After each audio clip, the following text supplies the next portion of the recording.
Podcast bersama saya Milani Putri.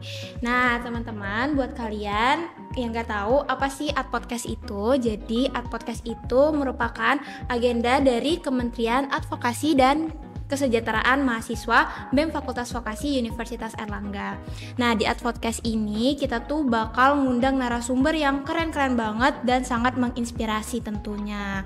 Nah di episode kali ini kita tuh bakal membahas tentang esai, terus ngebahas CV juga, terus kita bakal ngebahas portofolio, tapi kita juga bakal ngebahas tentang personal branding dan juga relasi, karena narasumber yang satu ini tuh benar-benar keren banget loh teman-teman. Dan di sini aku nggak sendiri, aku kasih clue nih narasumber kita siapa ya, aku sebutin ya. Jadi beliau merupakan Duta Fakultas Vokasi Universitas Airlangga tahun 2024. Terus beliau juga Chief Marketing Officer Bom Boskuy, terus juga Talent Promosi Produk, dan pernah jadi Sekretaris Umum Forum Silaturahim Remaja Masjid Sekabupaten Karanganyar. Terus nih pernah jadi Duta Wisata Karanganyar juga teman-teman, Dinas Pariwisata Pemuda dan Olahraga Kabupaten Karanganyar. Terus beliau juga ternyata pernah jadi moderator talk show. Wow, keren banget teman-teman, di Teknovista Fest 2024. Kira-kira udah ketebak belum nih siapa ya? Langsung saja ya kita sambut Kak Akbar. Halo Kak Akbar, apa kabar? Sehat? Halo, alhamdulillah sehat banget nih. Oke, Kak Akbar, aku ngeliat CV Kak Akbar ini keren-keren banget ya ternyata. Oh my god, jadi terinspirasi. Boleh diceritain secara singkat mungkin sejak kapan sih kakak merintis karir ini dan struggle-nya itu apa, boleh diceritain? Oke, jadi aku izin cerita dikit ya. Awal mula gimana sih kok bisa ngisi CV inilah istilahnya. Jadi awal mula tuh aku mulainya dari SMA. Jadi di SMA dulu itu aku pernah ikut duta wisata. Dan kenapa kok bisa sampai duta wisata? Itu sebelumnya dari SMA. Itu kayak ada pemilihan putra-putri SMA kan. Nah, di situ kebetulan aku jadi perwakilan kelasku dan menang. Dan yang menang di pemilihan itu mau nggak mau lanjut buat mewakili SMA 1 Karanganyar, SMA aku dulu, buat daftar di pemilihan duta wisata atau putra-putri Lau tahun 2022 kayak gitu. Terus alhamdulillahnya ternyata pengalaman jadi duta kelanjut sampai sekarang di vokasi kayak gitu. Jadi aku sekarang masih jadi duta vokasi tahun 2024 sampai 2025 ini nanti. Dan di duta vokasi sendiri, jadi kita tuh nggak cuman membranding fakultas, tapi juga kita istilahnya jadi apa ya?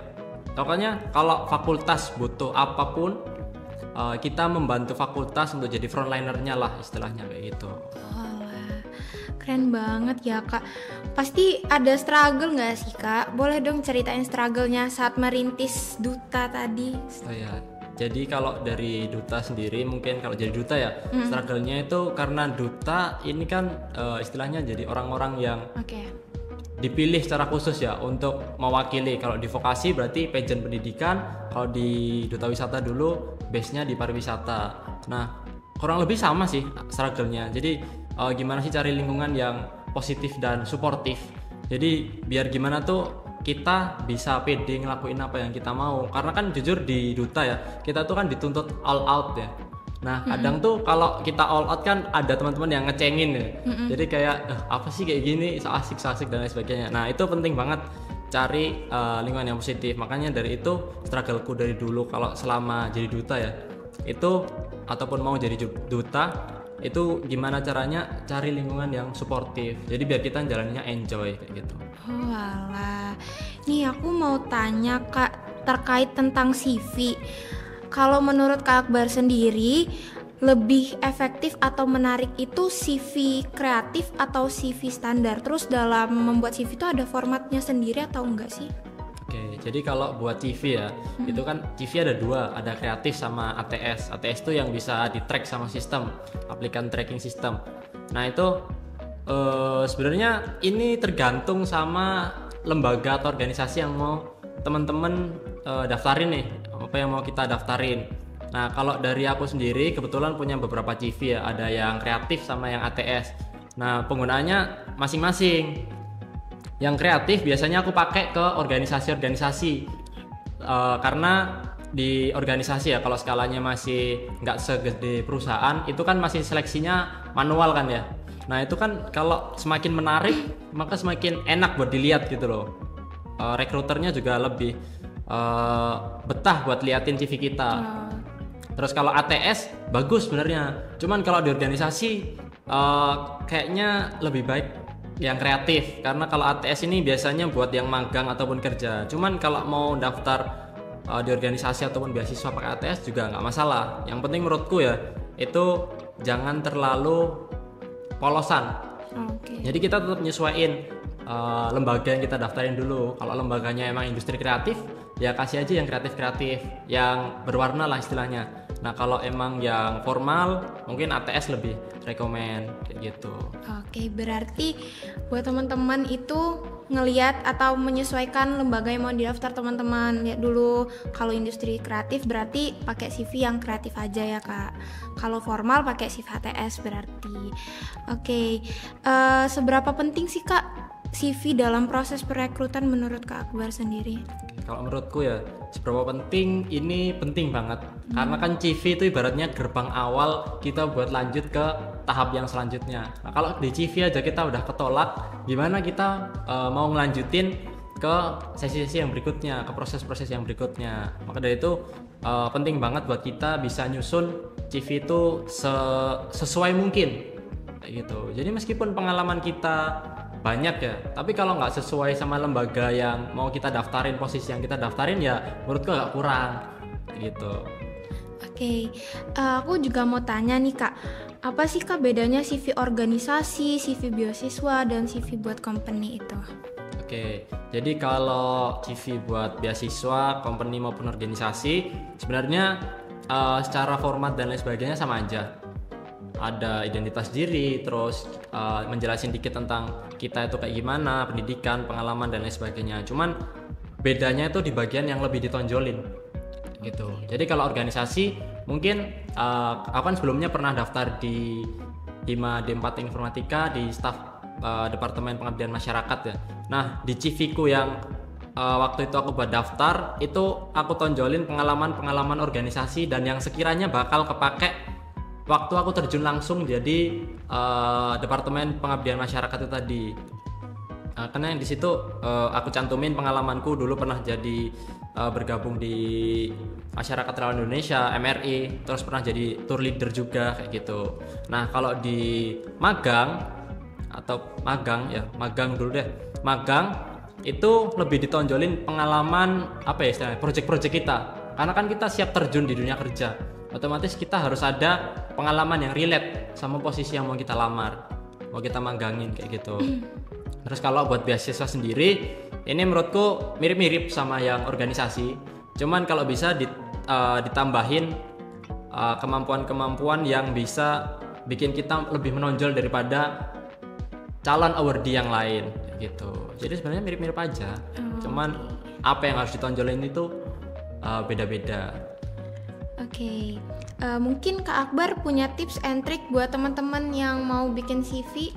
Boleh dong kasih tahu tips and triknya. Oke, jadi kalau tips and trick dari aku buat bikin CV ya, sebenarnya CV itu nggak susah bikinnya karena sekarang udah banyak banget template-template di Canva maupun di Google Docs, bahkan sekarang udah ada template-nya. Teman-teman bisa sesuaiin, nggak usah terlalu bingung mikirin ya ini nanti ya format yang paling bagus yang gimana ya dan lain sebagainya. Yang penting dari CV itu isinya teman-teman. Jadi daripada bingung mikirin gimana bentuk CV-ku, mending bingung mikirin apa sih yang harus aku masukin ke dalam CV kayak gitu. Karena ini yang benar-benar menurutku bikin kita dilirik lebih sama rekruter itu tadi. Nah, kayak yang tak sebutin sebelumnya, makanya itu kenapa kita harus yang pertama cari dulu latar belakang dari perusahaan ataupun lembaga yang mau kita daftarin. Karena itu nanti bisa bikin kita bisa nyesuaiin lah apa yang mau kita masukin ke CV. Misal kita mau masuk ke kayak aku tadi, pengabdian masyarakat, ya mungkin dong aku masukinnya yang pengalaman-pengalaman yang nggak sesuai sama pengabdian masyarakat tadi. Ataupun mungkin kalau nanti udah mau magang ataupun kerja, kalau misal aku prodi teknik informatika ya sekarang, nah pasti yang aku masukin project-project yang dulu waktu di kuliah aku kerjain, misal website, basis data, desain dan lain sebagainya kayak gitu. Terus juga ini dari paling atas itu yang terbaru. Jadi rekruter tuh bisa lihat yang paling baru tuh yang mana sih, yang sekarang masih dijalanin lah istilahnya. Dan sama yang ini sih yang mungkin menurutku bisa di highlight adalah di bagian tentang saya, kan biasanya ada summary di paling atas ya. Nah itu disesuaikan sama lembaga yang mau kita tuju. Jadi interest kita, pengalaman kita sama interest kita yang sesuai sama bidang yang mau kita tuju itu tadi. Sama jangan sampai typo ya teman-teman. Karena ini benar-benar apa ya, bikin nilainya jatuh banget typo itu kayak gitu. Oke. Aku sempet ngeliat sosial media Kak Akbar ini ternyata aktif banget bikin konten, dan personal branding dari Kak Akbar juga menurutku bagus banget. Nah, kalau boleh tahu nih Kak, sejak kapan sih Kakak membangun personal branding ini? Dan banyak teman-teman tuh yang masih kayak kurang percaya diri mau bangun personal branding, karena kan emang di zaman sekarang tuh katanya personal branding tuh penting. Mungkin Kak Akbar bisa nyeritain. Oke, jadi sebenarnya aku pertama kali coba aktif upload itu 2023 itu karena dulu kan aku jadi duta wisata ya, dan sering diundang-undang sama organisasi daerah buat memeriahkan acaranya dan mempromosikan. Nah terus aku mikirnya kayak sayang banget aku punya privilege ya kan, diundang-undang kayak gini tapi nggak aku dokumentasiin, nggak aku jadiin personal branding. Nah mulai dari situ aku mulai upload di Reels. Nah terus kadang juga kan aku kan dulu base-nya pariwisata, dan pariwisata kan nggak cuma tempat aja, ada wisata kuliner, terus ada wisata religi dan lain sebagainya. Nah di wisata kuliner ini meskipun kadang aku itu nggak diajak buat kerja sama ya, cuman karena aku lihat oh ini tempatnya enak nih, ini makanannya enak, aku pasti seneng buat bagiin itu biar followersku tahu kayak gitu. Jadi niat awalnya tuh sebenarnya nggak kok semata-mata personal branding, tapi karena aku seneng sama apa yang aku lakuin, jadi aku upload di Instagram. Dan alhamdulillahnya nggak lama mulai ada tawaran-tawaran masuk kayak gitu. Walah. Dan menurut Kak Akbar sendiri, kalau kita mau membangun personal branding itu perlu nggak sih konsistensi? Oke, kalau masalah konsistensi ya itu perlu banget, karena jujur aku awal-awal tuh bikin Instagram itu 2017 kalau nggak salah. Dan itu sebenarnya aku udah mulai, justru malah aku itu pengen dikenal waktu awal-awal aku bikin Instagram. Jadi bikin konten kayak gimana, terus aku tak lihat sekarang kok aduh alay banget ya ternyata. Itu terus alhamdulillah waktu 2022-2023 ini udah mendingan, dan konsisten itu pengaruh banget kayak gitu. Karena dari konsistensi itu tadi itu makin banyak konten kita itu di reach out sama orang. Jadi beratnya kalau kita jualan ya, semakin kita ngenalin ke orang itu kan semakin banyak yang tahu produk kita kan, dan otomatis istilahnya kan di personal branding kita kan menjual diri kita ya, dalam tanda kutip ya. Nah makanya dari itu semakin kita sering buat ngenalin itu semakin bagus, karena semakin banyak pihak-pihak yang bakal tertarik buat kerjasama sama kita. Dan buat poin yang pertanyaan sebelumnya yang sorry aku belum sempat jawab, banyak yang minder dan lain sebagainya, lakuin aja apa yang ingin kamu lakuin. Karena bener yang kamu bilang tadi, zaman sekarang tuh personal branding menurutku udah hal wajib yang harus dilakuin. Karena biar kita dikenal sama orang lain itu ya satu-satunya cara ya personal branding kayak gitu. Ya meskipun skill kita nggak di atas daripada teman kita mungkin ya, tapi karena kita lebih sering kenalin, jadi orang-orang lebih kenalnya ke kita dan akhirnya lebih milih kerjasamanya sama kita kayak gitu. Jadi personal branding ini penting banget sih. Oke, jadi gitu teman-teman. Kalau kalian nggak percaya diri, lakuin aja hal-hal yang pengen kalian lakuin. Nggak usah dengerin kata orang ya, Kak. Benar banget.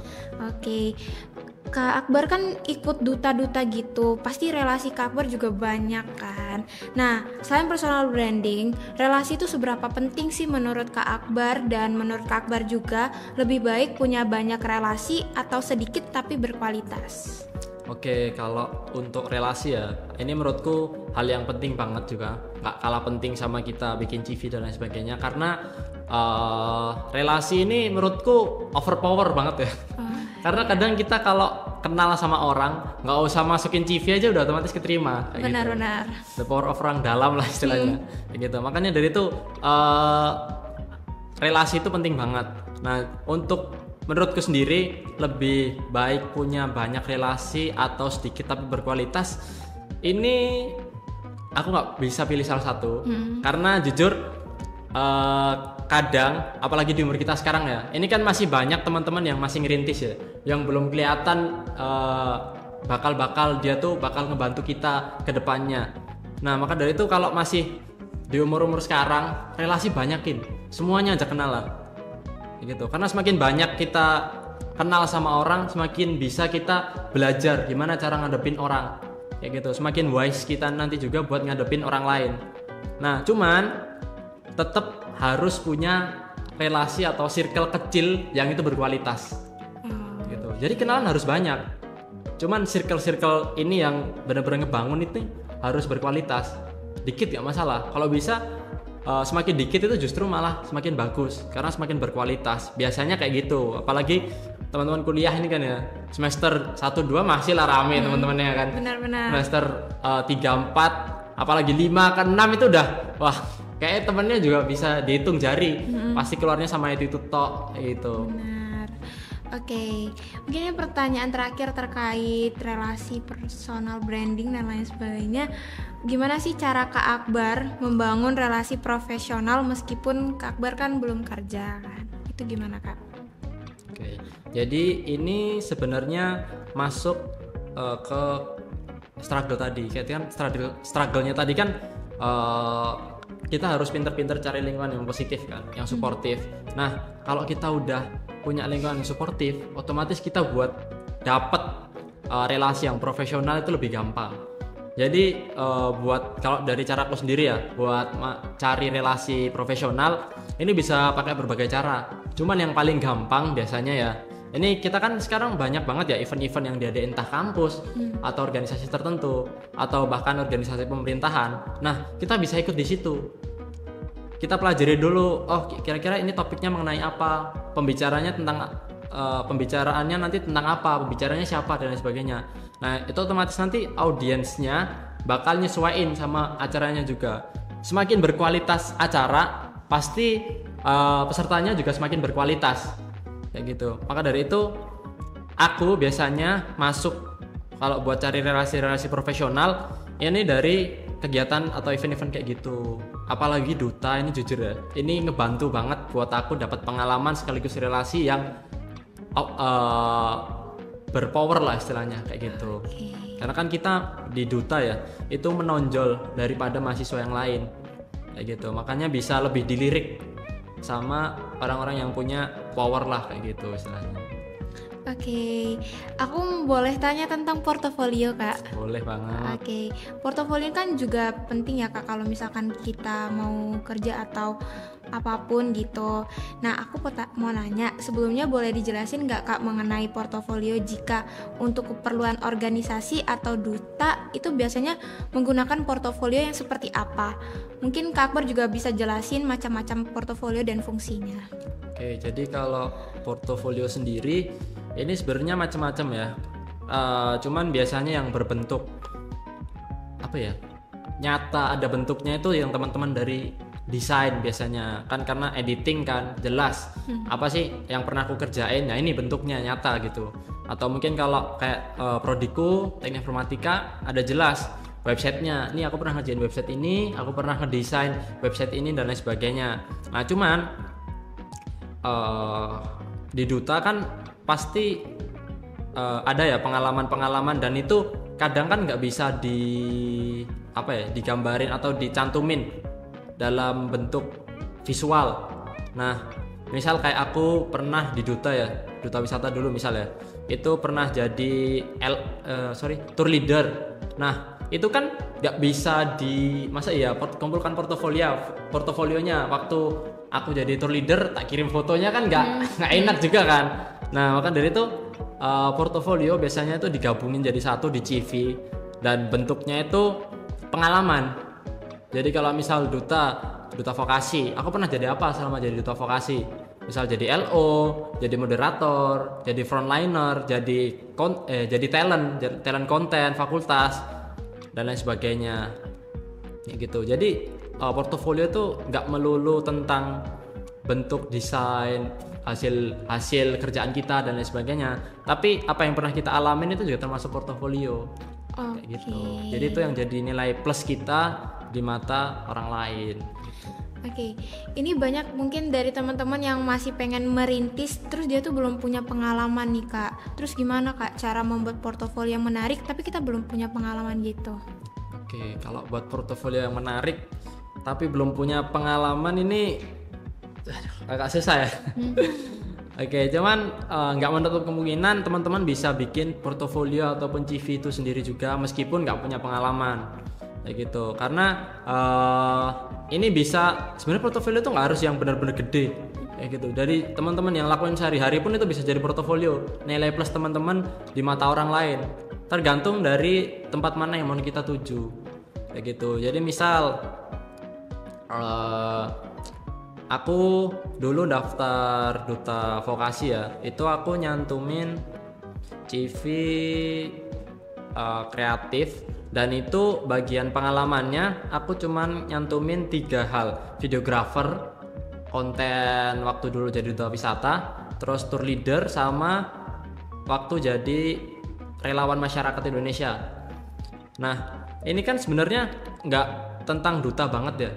Nah cuman bisa dikaitin mungkin di bagian penjelasan itu poin-poin apa sih yang jadi nilai plus teman-teman yang itu bisa dianggap jadi portofolio. Jadi misal aku nih orangnya bertanggung jawab misal ya, terus on time, kalau dikasih tanggung jawab tuh atau diajak janjian datangnya tepat waktu, nyelesainnya tepat waktu, terus aku tuh orangnya inisiatif. Nah itu bisa jadi nilai plus teman-teman. Jadi portofolio itu nggak melulu soal bentuk, tapi juga nilai plus teman-teman dibanding orang-orang atau teman-teman yang lain, karena kan pasti setiap orang punya keunikannya masing-masing kan kayak gitu. Jadi kalau misal belum punya pengalaman ya ditunjukin interestnya teman-teman itu kayak gimana, terus teman-teman tuh karakternya orang yang kayak gimana, karena itu bisa jadi nilai plus buat teman-teman daftar ke jenjang yang lebih serius lagi ke depannya kayak gitu. Oke, nah kalau di portofolio sendiri itu desain atau tampilan visual tuh penting atau enggak Kak? Oke, jadi kalau portofolio penting nggak sih tampilannya? Penting, karena semakin menarik kita bikin portofolio itu semakin gampang atau semakin mencolok ya kan di mata recruiter ataupun di mata orang lain. Jadi sebisa mungkin, terutama kalau yang ada bukti fisiknya ya, portofolionya ya, itu didesain semenarik mungkin visualnya, karena biar kelihatan wah ini kerjaannya bagus banget ternyata, oh ini udah pernah ngerjain project ini kayak gitu. Terus apalagi biasanya kan porto kan masuk ke CV ya, dan biasanya porto dilihatnya kalau yang ATS misalnya, CV kan biasanya kan diseleksinya pakai sistem dulu kan, seleksi sesuai format gini. Nah nanti kan kalau bagus dilanjut di seleksi manual dan dilihat portofolionya. Nah itu kita sebisa mungkin harus nyantumin portofolio itu yang eye-catching lah istilahnya. Jadi biar recruiter tuh betah dan wah ini ternyata portofolionya bagus ya, dia pernah ngerjain ini dan lain sebagainya, dan dia pinter buat istilahnya menjelaskan secara tidak langsung portofolionya dia kayak gitu. Jadi sebelum masuk ke tahap wawancara, misal nanti waktu organisasi ataupun magang ataupun kerja itu kan pasti ada interview ya. Kalau udah lolos di CV dan lain sebagainya. Nah itu kan sebelum masuk ke wawancara kan dilihat juga portofolionya. Jadi sebelum wawancara pun rekruter udah bisa lihat, oh ini dia pinter menjelaskan apa yang pernah dia lakuin dengan visual, kayak gitu. Itu udah jadi nilai plus, gitu. Berarti desain ini tuh atau penampilan yang eye-catching itu bakal jadi nilai plus ya Kak? Iya benar banget. Oke. Nah, kalau kesalahan apa yang sering ditemukan saat membuat portofolio itu apa sih Kak? Oke, kalau yang sering ditemukan kesalahan ya, sebenarnya bukan kesalahan sih, lebih ke sayang aja hal-hal tertentu yang dilakuin waktu buat portofolio. Jadi misal bikin portofolionya atau nyantumin portofolionya itu nggak sesuai sama bidang yang mau dia tuju. Jadi misal kayak yang tak bilang tadi, misal kayak aku jurusan teknik informatika, aku mau daftar ke perusahaan teknologi atau beasiswa ataupun organisasi yang base-nya teknologi. Nah, aku masukin pengalaman-pengalaman yang nggak berkaitan dengan teknologi ataupun portofolio yang nggak berkaitan dengan teknologi. Ini jadi apa ya istilahnya?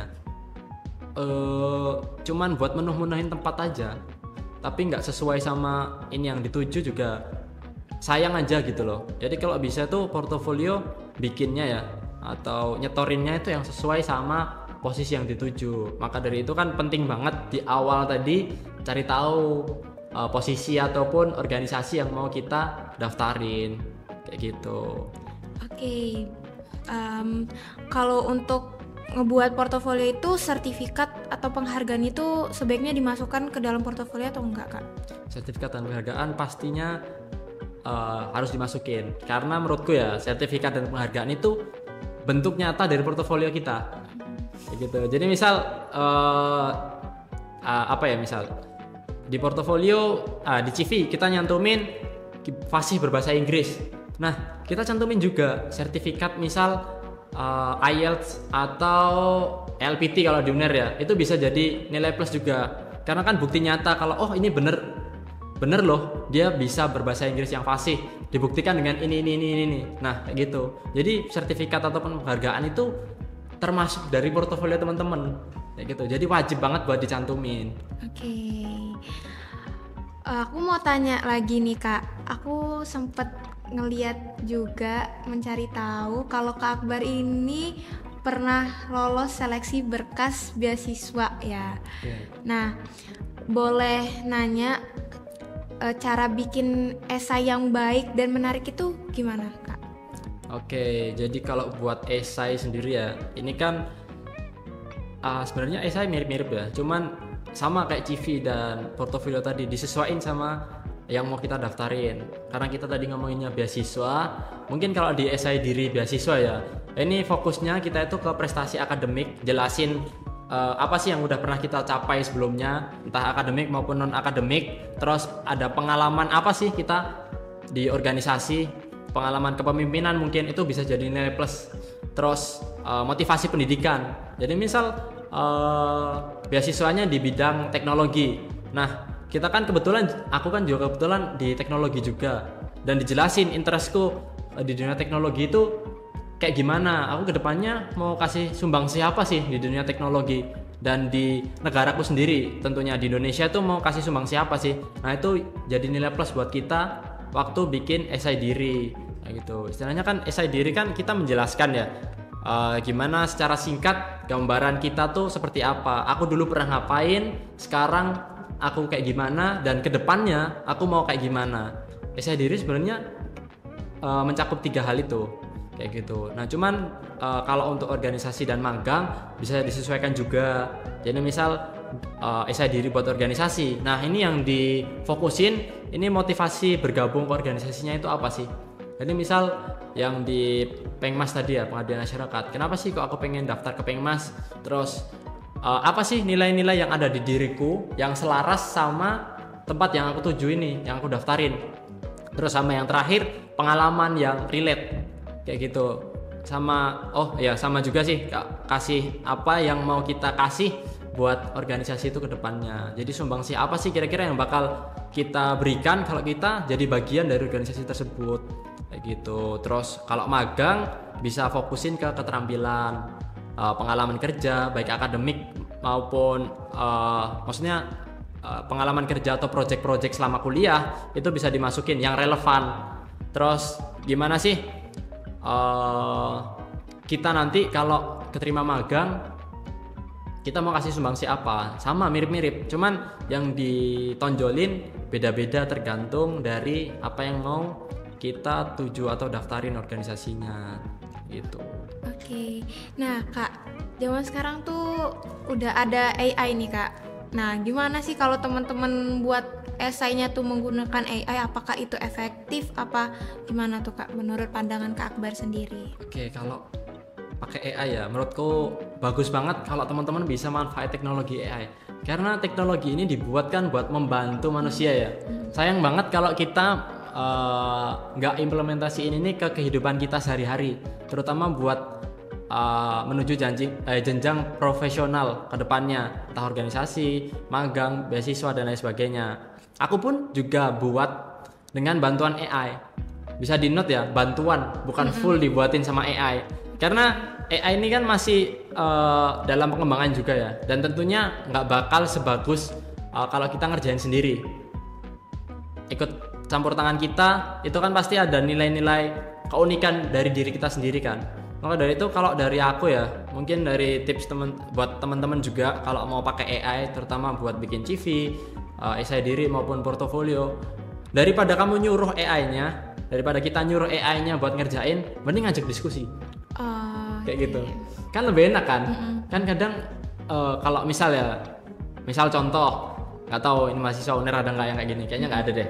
Kita kan kadang ada tugas minta buat dikerjain, nah kita langsung prompt sesuai sama apa yang diminta dosen, selesai copy paste kumpulin. Nah ini rugi banget karena kan AI tujuannya buat bantu kayak gitu. Kalau kayak gini kan istilahnya kita nggak dapat apa-apa. Nah kalau buat CV, porto dan esai diri ini juga bisa diterapin. Jadi kita diskusi dulu. Kalau kita nggak paham apa itu CV, porto dan esai kan kita juga susah buat bikinnya kan. Nah maka dari itu kita bisa diskusi dulu. GPT misalnya, atau sekarang yang baru aku pakai dan ini rame baruannya itu Grok AI, mungkin bisa dipakai juga sama teman-teman. Nah ini diajak diskusi, gimana sih cara bikin CV yang bagus tuh kayak gimana, strukturnya kayak gimana dan lain sebagainya. Teman-teman pahamin dulu di situ. Nah nanti pasti dari AI-nya sendiri juga kasih rekomendasi. Nah cuman rekomendasi ini jangan ditelan mentah-mentah kayak gitu. Jadi bisa seleksi dulu kira-kira mana sih yang pantas atau yang sesuai, yang menurutku oke lah buat dimasukin kayak gitu. Nah nanti kan juga pengalaman kan, kalau CV-nya kan ngomong pengalaman ya. Pengalaman kan teman-teman yang ngalamin sendiri, nggak bisa serta-merta ngasih ke AI buat ngerjain. AI-nya juga nggak tahu kita punya pengalaman apa aja. Nah kadang itu diajak diskusi, terus habis itu diminta buat bantu. Kira-kira kalau kayak gini gimana?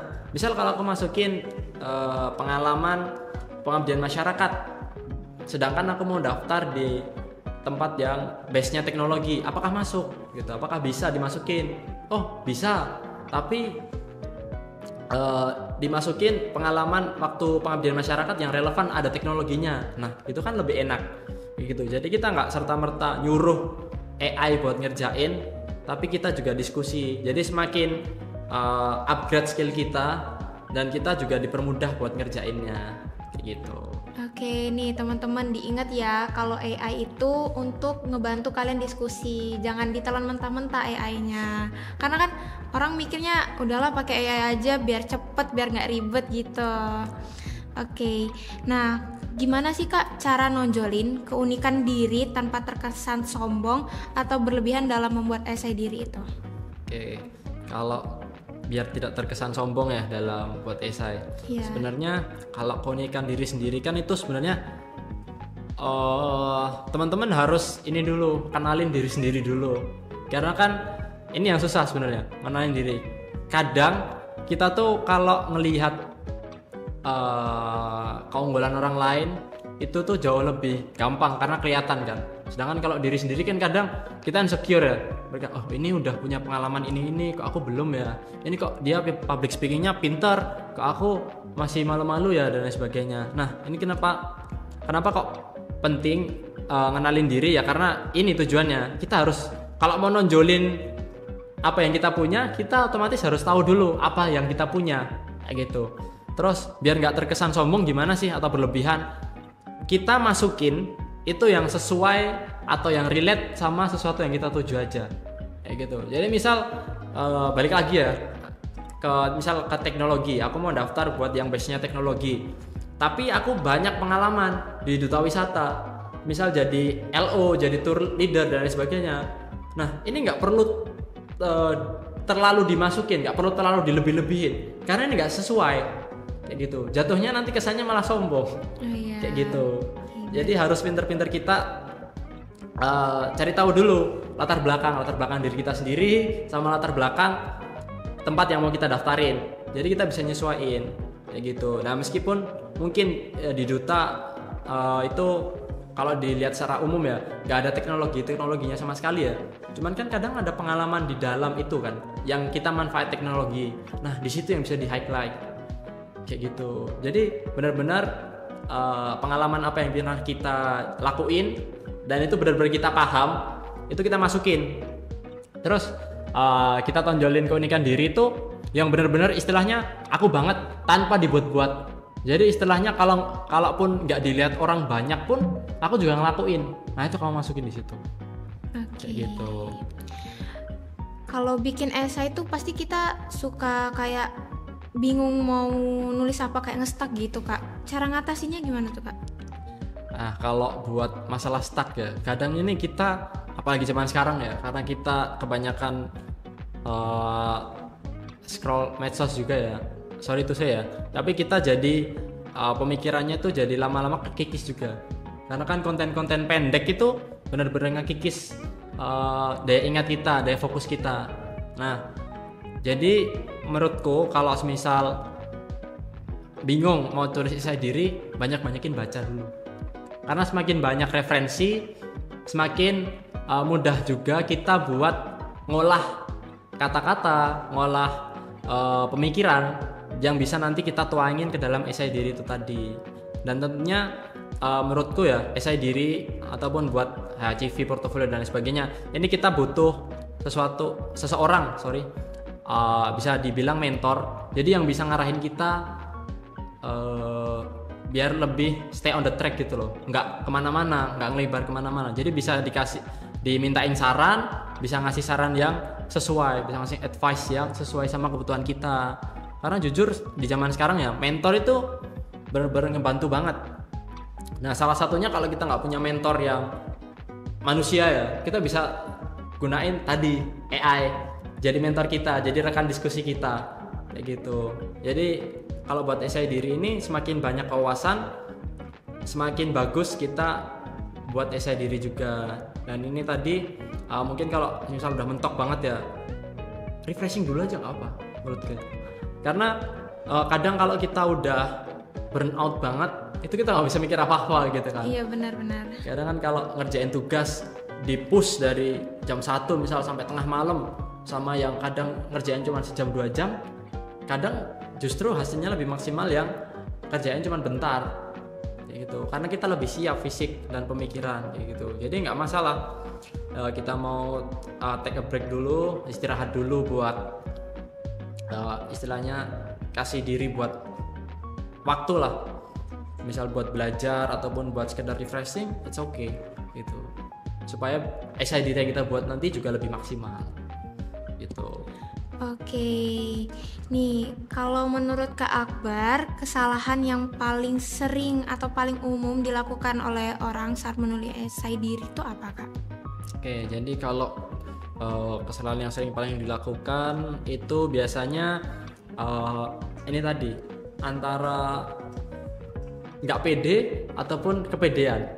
Jadi nggak pede itu gimana sih maksudnya? Nggak pede itu kita sebenarnya punya pengalaman, kita punya pemikiran yang besar, cuman nggak dicantumin di dalam esai ini tadi. Ya gimana rekruter tadi bisa tahu gimana sih kita itu sebenarnya, karena nggak dicantumin itu tadi. Kita punya pengalaman juara nasional, kita udah pernah proyekan yang dipakai sama perusahaan ternama dan lain sebagainya. Nah tapi kalau nggak dikenalin di essay diri ini tadi, ya percuma gitu loh.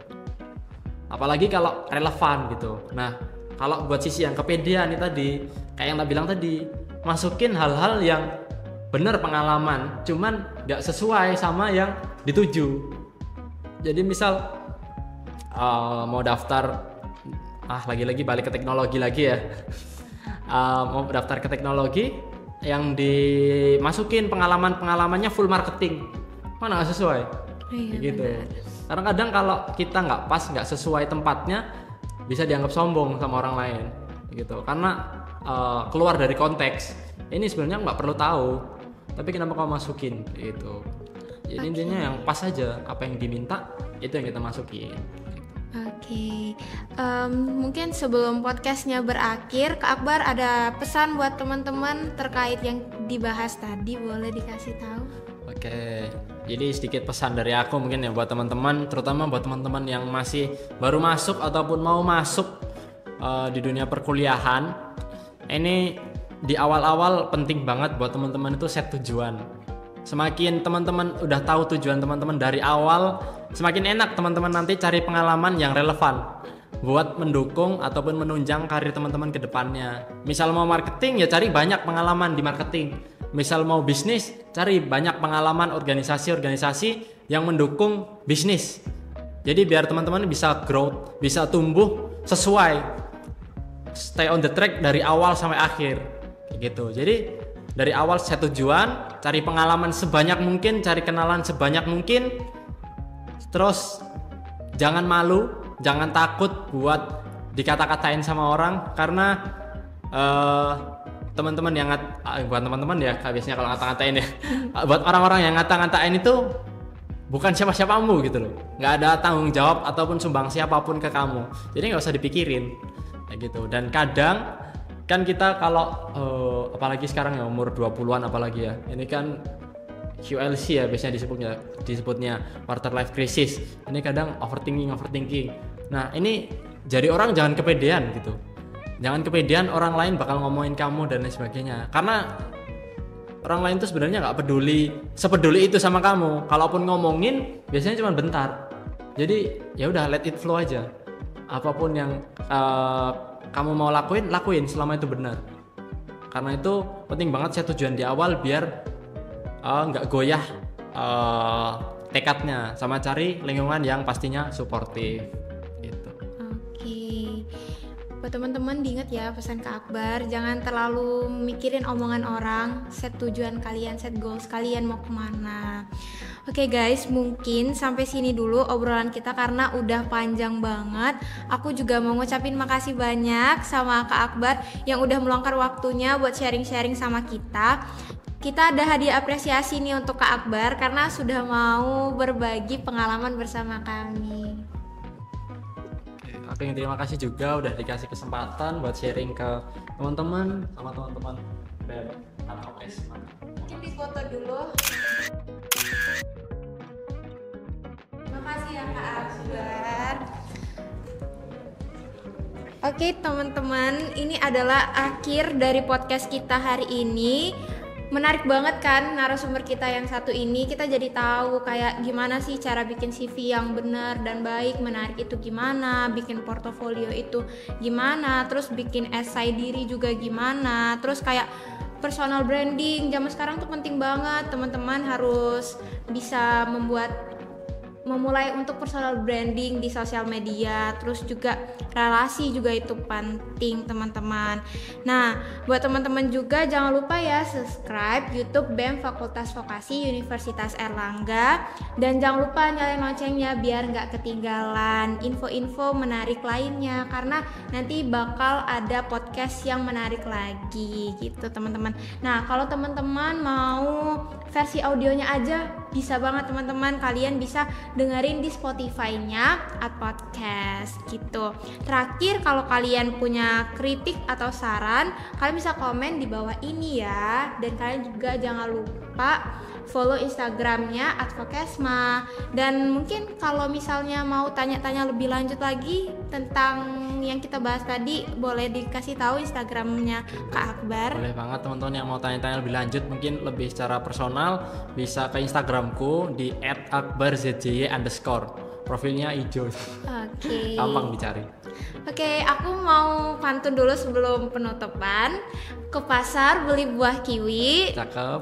jangan lupa beli pepaya. Cakep. Terima kasih sudah menonton Podcast hari ini. Sampai jumpa di episode berikutnya. Dadah. Dah.